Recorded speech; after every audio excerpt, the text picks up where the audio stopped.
Shalom. First and foremost, I want to give all honor and glory unto Yahweh, Ba'ashem, Yahweh Shai, Ba'ashem, Rachak Kodash. Double honors to the elders and apostles of the Great Millstone that rule well. Peace and blessings to the elect of Israel. Okay, I want to go ahead and address this real quick because I was scrolling down social media and I saw somebody post an interview with Bob Marley. Okay, saying how Selassie is supposed to be Yahweh Shai. All right, I want to go ahead and address that, man. That is a complete lie and straight up BS, man. Okay, and there's so many ways you can cut that, man.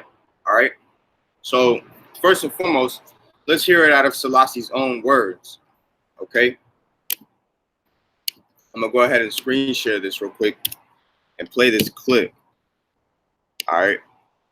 It's literally millions of Christians throughout the world, Your Imperial Majesty, will regard you as the reincarnation of Jesus Christ. I had heard of that idea. I also met certain Rastafarians. I told them clearly that I am a man, that I am mortal, and that I will be replaced by the oncoming generation, and that they should never make a mistake in assuming or pretending that the human being is emanated from a deity. okay. That's a quick clip, man. All right. So with that right there, man, there was obviously someone who was doing a voiceover, but you can tell that the guy doing the voiceover was an Ethiopian, from his accent. Okay. And you can hear how Selassie started speaking in the Ethiopian language. I don't know what the language is, to be honest with you, but you can hear how he started speaking in that language. Okay. And then they did the voiceover with the Ethiopian man. Okay. Because you can hear it in his accent. So that's it right there, man. Out of his own words, he said it, man. He said it. Okay. And then also there's a picture that I seen earlier where it says, where he's literally saying, don't worship me, man. Okay. He said, don't worship me. Okay. So all you dudes who are worshiping Selassie, man, you're through, man. Okay. You're through. He's just a mortal man. And he knows it too. He knows he's a mortal man. Okay. If he was Yahweh Shai coming back, prophesied to come back, then we wouldn't be in the situation that we're in now. Look at this right here. It says, don't worship me. I am not God. I'm only a man. I worship Jesus Christ. So even this nigga say he worships Jesus Christ, right? But we don't worship Jesus Christ. We worship Yahweh Shai HaMashiach. All right, we worship Yahweh Bashem Yahweh Shai. But out of his own mouth, man, he's saying not to worship him, man. Okay? That's the point right there. So the fact of the matter is he's a mortal man. Okay? And now I'm going to go ahead and get some scriptures, okay, to show you why Yahweh Shai is not this dude who they call Selassie. All right? Let me get this real quick.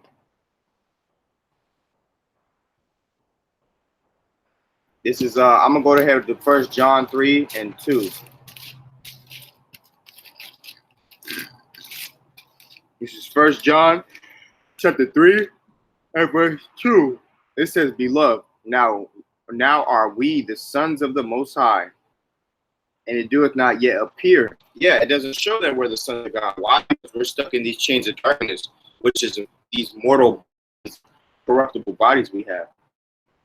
It says, it doeth not yet appear what we shall be, but we know that when he shall appear, we shall be like him, for we shall see him as he is. Okay, now let's see how Yahweh Shai is going to look like. All right. Revelation 1 and 7. It says, Behold, he cometh with the clouds, and every eye shall see him, and they also which pierced him, and all the kindreds of the earth shall wail because of him, even so amen. So it says that he's coming with the clouds, man. Now let's figure out what those clouds are. Okay, let's go ahead to the book of Acts chapter 1.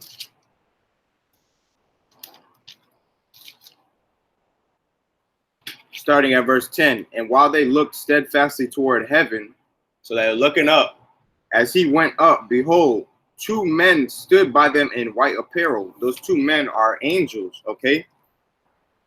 Verse 11, which also said, ye men of Galilee, why stand ye gazing up into heaven? Right, because they were like looking up like, oh, snap, you know, Yahushua just got beamed up in a chariot, okay? It says, this same Yahushua, which is taken up from you into heaven, shall so come in a like manner as ye have seen him go into heaven. Right, and he came in his glorified body, okay? He left in his glorified body, man, all right? Now, how do we know that? Because it was prophesied that he would do that, man. And it's prophesied that he would come back in his glorified body. I'm going to go ahead and get this real quick. This is Isaiah 47. And I'll start at verse 2. It says, take the millstones and grind meal. Uncover thy locks. Make bare the leg. Uncover the thigh. Pass over the rivers. Okay, this is talking about exposing Esau.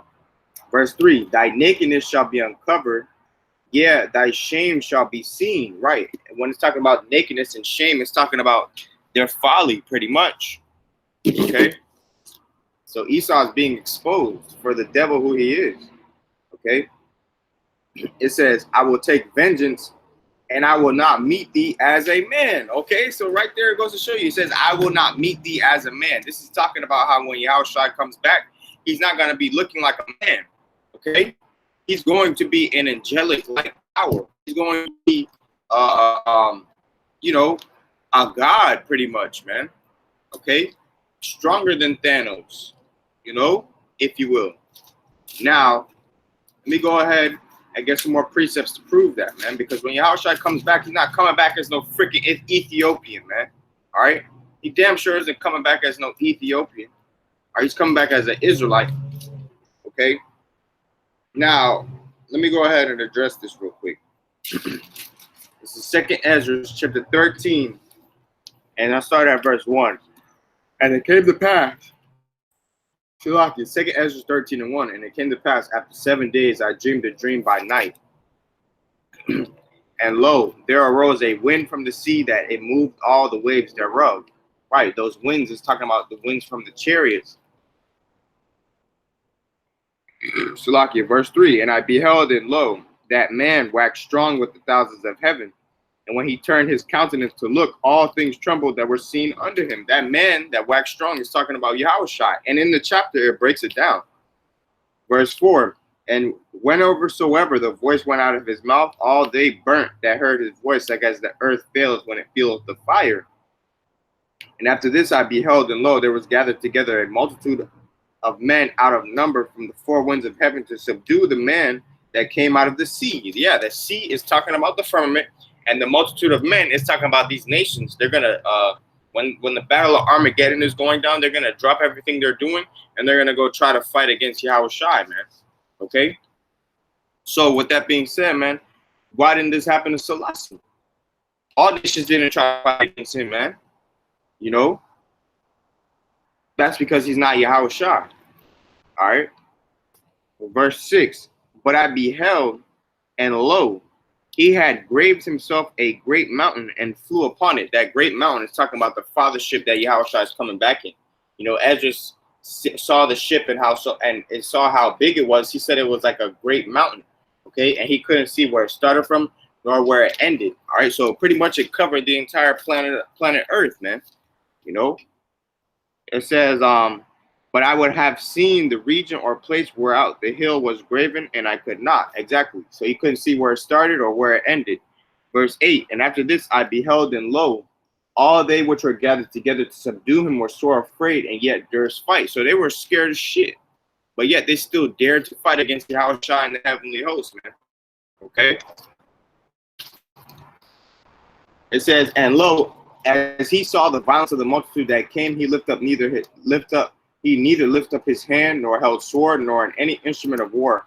But only I saw that he sent out of his mouth as it had been a blast of fire, and out of his lips, and out of his lips a flaming breath, and out of his tongue he cast sparks and tempest. Selassie ain't never did this, man. Okay?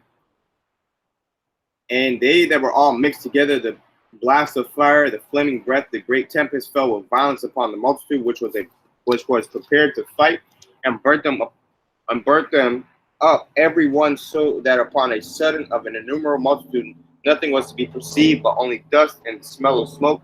And when I saw this, I was sore afraid. Okay, so Ezra's, he's getting a prophecy or a vision or really a dream that what it's going to be like when Yahushua comes back. These nations, they're going to try to fight against Yahushua, and they're going to go down, man. Okay, now and later on in the chapter, it breaks it down. 2nd Ezra 13, and I'll start at verse 25. It says, "This is the meaning of the vision, whereas thou sawest a man coming up from the midst of the sea. The same is he whom God, the highest, or the Most High, the highest, hath kept a great season, which by his own self shall deliver his creature, and he shall order them that are left behind." Verse 27, "Whereas thou sawest that out of his mouth there came a blast of wind and fire and storm, and that he held neither sword nor any instrument of war, but that the rushing in of him destroyed the whole multitude that came to subdue him. This is the interpretation." Okay, so they're about to break down the dream. Verse 29, "Behold, the days come when the Most High will begin to deliver them that are upon the earth, and he shall come to the astonishment of them that dwell on the earth." Right, the strangeness of their salvation, man. Okay, because in Wisdom of Solomon, the 5th chapter, it talks about the strangeness of their salvation, which is the elect. What's so strange is the chariots, man. Okay, when you see so-called UFOs coming to beam up the elect, that's gonna be strange, man. You're not gonna expect that. Okay. Verse 31, "And one shall undertake to fight against another, one city against another, one place against another, one people against another, and one realm against another." All right. "And the time shall be when these things shall come to pass, and the signs shall happen which I shewed thee before. And then shall my son be declared, whom thou sawest as a man ascending." Okay, this is talking about Yahushua, the Most High's only begotten son. Verse 33, "And when all the people hear his voice, every man shall in their own land leave the battle they have one against another, and an innumerable multitude shall be gathered together as thou sawest them, willing to come and to overcome him by fighting. But he shall stand upon the top of Mount Zion, and Zion shall come and shall be shewed to all men, being prepared and builded like as thou sawest the hill graven without hands." Right, and that's talking about the elect. Okay, because Yahushua is going to be coming back with the elect, man. All right, the elect and the Alahayim, all right, the powers, man. Okay, the angels, man. You know, and it says it right here, verse 37, "And this my son shall rebuke the wicked invention of those nations which for their wicked life are fallen into the tempest, and shall lay before them their evil thoughts and the torments wherewith it shall begin to be tormented, which are like unto a flame, and he shall destroy them without labor by the law which is like unto fire."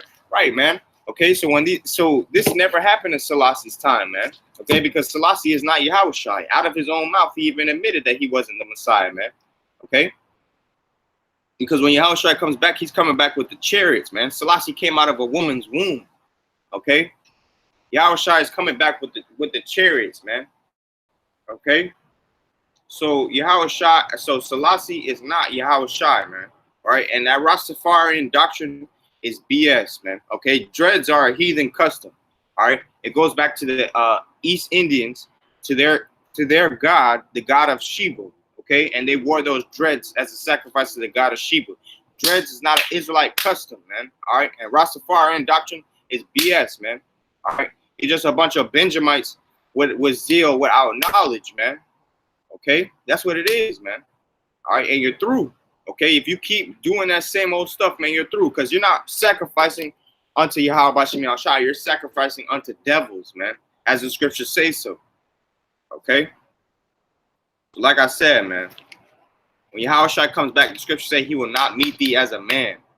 All right, let me go ahead and get this real quick, and I think I might close out with this. This is Revelation 19. And I'll start at verse 11. "And I saw heaven open, and behold, a white horse, and he that sat upon him was called Faithful and True. And in righteousness he doeth judge and make war." This is talking about Yahushua. All right, it says, in righteousness he judges and makes war. Verse 12, his eyes were as a flame of fire, and on his head were many crowns, and he had a name written that no man knew but he himself. Okay, so he says that his eyes were as a flame of fire, man. Selassie's eyes ain't as a flame of fire. No, he doesn't have those glorified eyes, man. Okay, verse 13, and he was clothed with a vesture dipped in blood, and his name is called the Word of God. That's how you know it's talking about Yahushua. Because in John 1:1, it talks about how Yahushua is the Word. Okay, and the armies which were in heaven followed him upon white horses, clothed in fine linen, white and clean. Those white horses represent the chariots. Okay, and out of his mouth goeth a sharp sword, that with it he should smite the nations, and he shall rule them with a rod of iron. And he treadeth the winepress of the fierceness and wrath of the Almighty power. And he hath on his vesture, on his thigh, a name written, King of Kings and Lords of Lords. Okay, and that's the point right there, man. You know, Selassie ain't come with the chariots. He not ruling over all. He didn't rule over all nations with a rod of iron, man. Okay, he only ruled over Ethiopia. You know, so with that's the point on that right there, man. There's nothing deep to this. Okay, it's plain and simple. You know, unless the Lord is dealing with you, and you won't understand it, man. Okay, but with that, I would like to give all honor and glory to Yahweh, Ba'ashem, Yahushai, Ba'ashem, Chakwadash. Double honors to the elders and apostles of Great Millstone that rule well. Peace and blessing to the elect of Israel. Oh yeah, and one more thing too. It says that Yahushai is sitting on the right hand of the Most High's Majesty. Okay, Selassie ain't doing that, man. He's back. He's in the grave, in the spirit realm. You know, if he's not in the spirit realm, then he's in the reincarnation today as someone else, man. You know, but he sure as hell ain't Yahushai. With that, I would like to say Shalom. Call Layim Lai Yahweh Bashim Shai.